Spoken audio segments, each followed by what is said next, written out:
السلام عليكم، مساكم الله بالخير جميعا. يوم القيامة إذا ثقل ميزانك بالحسنات فأنت من المفلحين. إذا رجحت حسناتك على سيئاتك فقد نجوت وفزت الفوز العظيم. الله سبحانه وتعالى يقول هذا الكلام، يقول: فمن ثقلت موازينه فأولئك هم المفلحون. ويقول سبحانه وتعالى: فأما من ثقلت موازينه فهو في عيشة راضية، في سورة القارعة. يعني تثقيل الميزان إذا ثقل ميزانك بالحسنات أنت من الفائزين قطعا بإذن الله. السؤال: تثقيل الميزان الحين في الدنيا، تثقيل الميزان هل يحتاج إلى جهد، إلى تعب ولا لا؟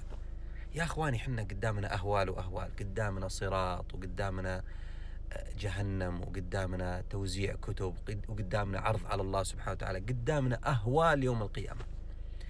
هنا في الدنيا تثقيل ميزاني بالحسنات صعب ولا سهل؟ أنا أسألكم الآن، فكروا فيها شوي. تثقيل الميزان بالحسنات سهل ولا صعب؟ خذوا هذا الحديث الذي يدل على سهولة العمل الذي يثقل الميزان.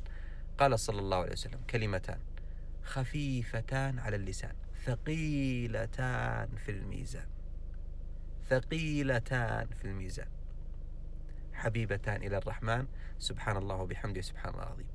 وفي حديث آخر يقول عليه الصلاة والسلام: والحمد لله، كلمة الحمد لله تملأ الميزان، تملأ الميزان.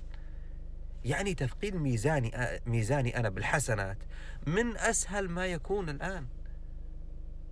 شيء عظيم، غفلتنا شيء عظيم. يعني زهدنا في هذا التسبيح وهذا الذكر الذي يثقل ميزاننا بالحسنات، زهدنا عنه شيء عجيب جدا. أسأل الله أن لا يحرمنا وإياكم فضله. يا أخواني، حركوا ألسنتكم، حركوا ألسنتكم فقط، ثقلوا ميزانكم بتحريك اللسان، وأنت رايح وأنت جاي، في الليل، في النهار، عند الناس، وإذا كنت وحدك، حرك لسانك حتى يثقل ميزانك وتفوز في ذلك اليوم العظيم. شكرا لكم.